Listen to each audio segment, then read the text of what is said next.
बिस्मिल्लाहिर्रहमानिर्रहीम अस्सलाम वालेकुम। My name is Yasir Awais and I hope you will all find here. तो स्टूडेंट्स, आज हम बात करेंगे लेक्चर नंबर 4 की। लास्ट मैंने आपको एक लेक्चर दिया था जिसमें मैंने आपको बताया था वर्ड्स क्या होते हैं। वर्ड्स बेसिकली क्या होते थे, जिसमें छोटे छोटे जो यूनिट होते थे, छोटे छोटे जो लेटर्स होते थे, वो मिलकर एक वर्ड बनाते थे। आज हम बात करते हैं लेक्चर नंबर 4 की। लेक्चर नंबर 4 हम किस चीज़ की बात करेंगे? सेंटेंसेस, जिसे जुमले कहते हैं। कि सेंटेंसेस क्या होते हैं, वो कैसे बनते हैं। तो इसका एक शॉर्ट सा आपको इंट्रोडक्शन करवाता हूँ कि सेंटेंसेस क्या होते हैं।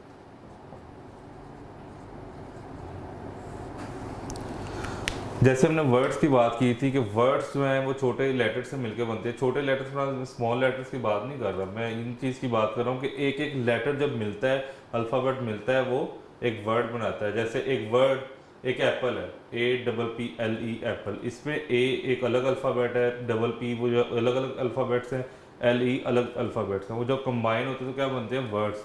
इसी तरह जब वर्ड्स कंबाइन होते हैं, पहले अल्फ़ाबेट कंबाइन होते थे तो वर्ड बनता था। अब जब वर्ड जब कंबाइन करेंगे तो क्या चीज़ बनेगी हमारे पास? सेंटेंस, जिसको हम उर्दू में क्या कहते हैं? जुमले। अब आपको मैं एग्जांपल देता हूँ। जैसे बुक, बुक, ये देखें BOOK, ये एक अल्फ़ाबेट है, ये अलग अल्फ़ाबेट है, ये भी एक अलग अल्फ़ाबेट है। ये इनकी सिंगल कोई वैल्यू नहीं है, यानी इनको सिंगल का कोई मीनिंग नहीं है। इस चीज़ को बी को क्या करेंगे? जस्ट बी पढ़ लेंगे, इसके अलावा इसका कोई मीनिंग नहीं है। लेकिन जब हम इनको कंबाइन करते हैं, ये चीज़ जब कंबाइन होगी तो क्या चीज़ बनेगी हमारे पास? बुक। क्या वर्ड बनेगा? बुक। अब इस चीज़ का मतलब है, ये जब आप बुक का नाम सुनते हो तो आपको माइंड में बुक का एक स्केच आता है। आप जो बुक्स पढ़ते हो, रीड करते हो अपनी इंग्लिश की, मैथमेटिक्स की, जनरल साइंस की बुक्स वगैरह, तो ये वो वाली बुक है। तो लेकिन सिंगल अगर आप इसका मीनिंग देखें तो कुछ मीनिंग नहीं बनता इसका। इसी तरह ये अब एक वर्ड बन गया। ये क्या थे? अल्फ़ाबेट्स। ये अल्फ़ाबेट थे सिंगल, और ये क्या चीज़ बन गई? एक वर्ड। ये एक वर्ड बन गया। ये अल्फ़ाबेट से क्या बना है? वर्ड। अब हमने वर्ड से क्या चीज़ बनानी है? सेंटेंस। तो कैसे बनेगा ये, हम उसके बारे में पढ़ते हैं। जैसे मैं कहता हूँ ये दिस लिखा है मैंने, या मैं इसको ऐसे कर देता हूँ, देखिए दिस। अब देखिए THIS, ये एक अलग अलग अल्फ़ाबेट है और ये कंबाइन किया तो क्या एक वर्ड बन गया। दिस का मतलब क्या होता है? ये। अब मैं इसको ये चीज़ लिखता हूँ, is my book.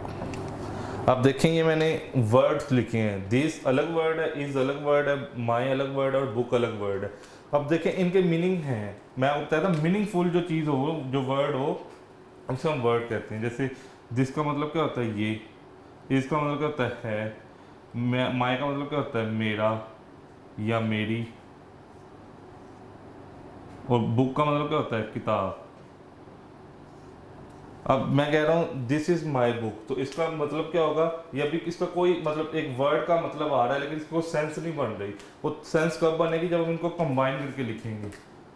This is my book, यानी कि ये मेरी किताब है।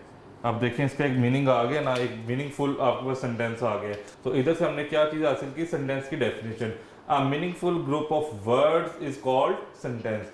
एक मीनिंगफुल मतलब, एक वर्ड देखो मीनिंगफुल था, इसका मतलब दिस का मतलब था ये, इसका मतलब होता है, यानी इसका कोई मीनिंग रखता है। जब ये मीनिंग इकट्ठे होते हैं तो फिर हमारे पास सेंटेंस बन जाता है। जैसे हम अपनी बात किसी को बताने के लिए तो हम डिफरेंट वर्ड्स का सहारा लेते हैं। मैं आपको ये लेक्चर दे रहा हूँ तो मैं वर्ड्स का सहारा ले रहा हूँ, वर्ड्स बोल रहा हूँ, और वो वर्ड्स जब कंबाइन हो रहे हैं तो सेंटेंस यानी एक जुमला बन रहा है जो हम सुन रहे हैं इस टाइम।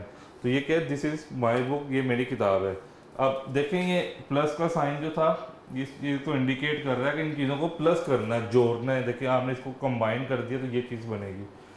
तो इससे रिलेटेड बहुत से सेंटेंसेस है। दिस इज़ माई बुक, या दिस इज़ योर बुक भी हो सकता है कि ये तुम्हारी किताब है। जैसे आई लाइक मैंगोज़, कि मुझे आम पसंद है। यू लाइक मैंगोज़, तो आप इस तरह में लिख सकते हैं कि तुम्हें आम पसंद है। तो ये सेंटेंसेस क्या होते हैं? ये छोटी छोटी चीज़ों को कंबाइन करना जिसके मीनिंगफुल वर्ड्स हों। मीनिंगफुल यानी इसका मतलब हो कोई ना कोई, उसको जब जोड़ेंगे तो क्या बनेगा? सेंटेंस। क्या बनेगा? सेंटेंस। तो ये आगे इसकी मज़ीद कुछ एग्जांपल्स हैं, आप अपने माइंड में आपकी कोई एग्जांपल आ रही तो आप भी शेयर करें, कमेंट्स में लिखें कि ये भी एग्जांपल हो सकती है। जैसे आई एम अ बॉय, जैसे कि आई एम अ बॉय, इसका आप मीनिंग देखो। आई का मतलब क्या होता है? मैं। एम का मतलब क्या होता है? हूँ। आ का मतलब क्या होता है? एक। बॉय का मतलब क्या होता है? लड़का। अब देखो ये जो सिंगल वर्ड से सिंगल वर्ड में देखो मीनिंग है, हर चीज़ का मीनिंग है। आई का मतलब मैं, एम का मतलब हूँ, ए का मतलब एक, बॉय का मतलब लड़का। अब ये इस तरह कोई नहीं है किसका कोई मायने नहीं है, सबके मायने है। तो जब इनको आप कंबाइन करोगे तो क्या बनेगा? आई एम अ बॉय, मैं एक लड़का हूँ। और अब आपने जब उर्दू में देखें, मैं एक लड़का हूँ, यहाँ क्या था? मैं इधर लिखा है, एक इधर लिखा हुआ है, हूँ इधर लिखा है। ये तो आपने इसको ऐसे नहीं सोचना कि मैं इसको लिखने में भी ऐसे लिख रहा हूँ तो आप लिखो मैं हूँ एक लड़का, नहीं। उसकी अरेंजमेंट भी चेंज होगी, आपने सेंस बनानी है ना। आप किसी को कहते हो कि सेब खाया था मैंने रात अभी, अब ये कोई सेंस नहीं बन रही। आप अगर इस तरह कहोगे मैंने अभी और रात को सेब खाया था तो सबको समझ आ जाएगी। या आप लिखो जाना नहीं, नो स्कूल, तो ये कोई सेंस समझ नहीं आ रही। अगर आप ये कह दे मैंने 9 बजे स्कूल नहीं जाना तो ये चीज़ समझ आती है। इसलिए देखो मैं हूँ एक लड़का, तो ये कोई सेंस नहीं है। मैं एक लड़का हूँ ये एक सेंस है, तो आप इस सेंस में लिखना है। ये नहीं करना कि आपने आई एम अ बॉय लिखा है तो एज इट इज़ आपने मैं हूँ एक लड़का भी लिख दो, नहीं। एक सेंस बनानी है, एक मतलब बनाना है, एक मायने बनाना है उस चीज़ का। तो इस तरह के आपने एग्जांपल्स और भी दिया करनी है खुद से, अपने टीचर से। तो ये एक सेंस मैंने आपको बता दी। इस तरह आपने एग्जांपल्स अपने टीचर को चेक करवानी है खुद से लिख के। जैसे आई रीड दिस बुक, मैंने ये किताब पढ़ी, या I am reading this book, मैं ये किताब पढ़ रही हूँ या पढ़ रहा हूँ। तो इस तरह के सेंटेंसेस आपने बनाने हैं।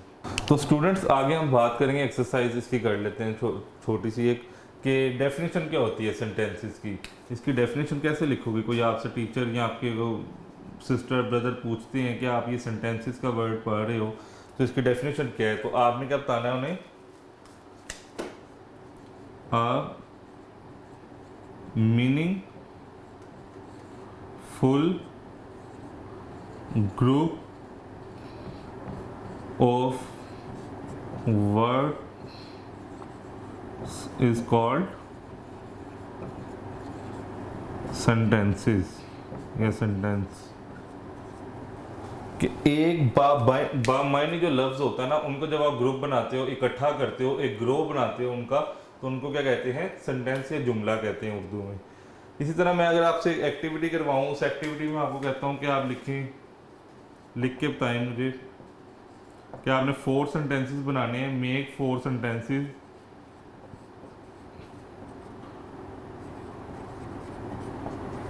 Sentences on pen. मैं वो कहता हूँ पेन के ऊपर आपने 4 सेंटेंसेस बनाने हैं। जो वर्ड है ना पेन, कलम जो आप यूज़ कर रहे हो, पेन वगैरह, उसके ऊपर 4 सेंटेंसेस बनाने हैं। तो कौन कौन से बनेंगे? जैसे I have a pen, this is my pen, this is your pen, जिसमें पेन यूज़ हो रहा हो, वो उस तरह के आपने बनाने हैं। और अब आपको मैं लास्ट पे ये कहता हूँ कि आपने सेंटेंसेस बनाने हैं पेन के ऊपर, बुक के ऊपर, टेबल के ऊपर और कैट के ऊपर। अब कैट के ऊपर ये भी बनेगा ना, I have a cat, I love this cat. तो इस तरह के जो आपके पास वर्ड्स होंगे आपने उनके ऊपर सेंटेंसेस बनाने हैं। तो ये आज का आपका सेंटेंसेस का जो टॉपिक है वो कंप्लीट हुआ। मैंने आपको क्या बताया कि सेंटेंसेस क्या होते हैं? A meaningful group of words when combined together they become sentences. कि कोई भी बामायनी अल्फाज जब मिलते हैं तो वो जुमला बनाते हैं। फॉर एग्जाम्पल मैंने आपको कहा था आई एम अ बॉय, मैं एक लड़का हूँ। आई एक अलग वर्ड है, एम एक अलग वर्ड है और बामायनी है। यानी आई का मतलब क्या होता है? मैं। एम का मतलब क्या होता है? हूँ। आ का मतलब क्या होता है? एक। बॉय का मतलब लड़का। तो जब इनको कंबाइन करो, इकट्ठा करो, तो आई एम अ बॉय, मैं एक लड़का हूँ। तो ये एक बामायनी अपनी बात बताने के लिए हम सेंटेंसेस को इस्तेमाल करते हैं, सेंटेंसेस बनाते हैं। तो इसकी एक्टिविटी मैंने आपको कहा है कि आप इस तरह की एक एक्टिविटी करो जिसमें पेन का वर्ड यूज़ हो, टेबल, बुक, कैट, इस तरह के वर्ड यूज़ हो। उसमें 5 सेंटेंसेस आपने बनाकर अपने टीचर को भी चेक करवाने हैं और ये कमेंट्स में आपने शेयर भी करना है मेरे से कि आपने क्या बनाया है। तो स्टूडेंट्स आगे मैं आपको बताता हूँ कि एक एक्टिविटी ये आपने कर ली, उसके अलावा मैं आपसे एक्सरसाइज के तौर पे ये एक्टिविटी करवा लेता हूँ। ये देखें, जैसे अहमद, स्कूल, टीचर,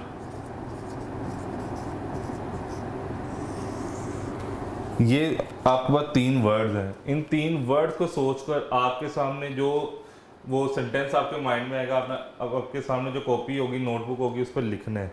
जैसे अहमद से आपका नाम क्या, आपके माइंड में क्या चीज़ आ रही है अहमद वर्ड सुन के? आप ये भी लिख सकते हो, my brother name is Ahmed, कि मेरे भाई का नाम अहमद है। तो स्टूडेंट ये तो बता दिया मैंने अहमद का। अब स्कूल का वर्ड सुन के आपके माइंड में क्या चीज़ आएगी जो आ सकती है? मैं हो सकता है मेरा जो वे ऑफ परसेप्शन है, मेरा जो सोचने का तरीका है वो अलग हो, लेकिन आपके माइंड में कोई और सेंटेंस आ रहा हो तो आप वो भी लिख सकते हैं। जैसे स्कूल से क्या हो सकता है? My school name is Islamic foundation. ये आ सकता है कि my school name is Islamic foundation से। तो टीचर का जो वर्ड है, जो लास्ट वन है, वो वर्ड सुन के आपके माइंड में क्या आता है? जैसे आप ये भी लिख सकते हो, my teacher name is Yasir, या सर यासिर, जो भी आप लिखना चाहो या अपनी मर्जी का। तो ये देखें, अहमद स्कूल टीचर, इस तरह का एक वर्ड होगा, आपने उसके ऊपर सेंटेंसेस बनाने। जैसे मैंने आपको पेन, बुक, कैट, टेबल के ऊपर मैंने कहा सेंटेंसेस बनाए, वो आपने इसी तरह बनाने। ये आपको मैंने एक उसकी एग्जांपल दे दी है कि आप वो काम कैसे करोगे। तो स्टूडेंट्स आज हमने बात की सेंटेंसेस क्या होते हैं। A meaningful group of words when combined together they become sentence, के जब हम बामायनी अल्फाज को, अलग अलग अल्फाज को कंबाइन करते हैं, इकट्ठा करते हैं, तो हमें एक जुमला बनता है जो हम अपनी बात को कंप्लीट करने में, किसी को अपनी बात समझाने में मददगार साबित होता है। मैंने आपको उसके बारे में बताया कि डिफरेंट वर्ड, जैसे आई एम अ बॉय, तो ये डिफरेंट वर्ड्स हैं, इनको कंबाइन किया तो एक सेंटेंस बन गया कि मैं एक लड़का हूँ। इसी तरह मैंने आपको कहा कि ये डिफरेंट वर्ड्स हैं, इनके ऊपर इसी तरह सेंटेंस बनेंगे। और एक एक्टिविटी आपको दी है जिसमें हमने पेन, बुक, टेबल और कैट के ऊपर आपने सेंटेंसेस बनाने हैं। मिनिमम 5 या 4 इस तरह आप बना सकते हो। तो आज का मेरा लेक्चर इसके ऊपर था। नेक्स्ट लेक्चर से इंशाल्लाह फिर हाजिर होऊंगा। अल्लाह हाफिज़।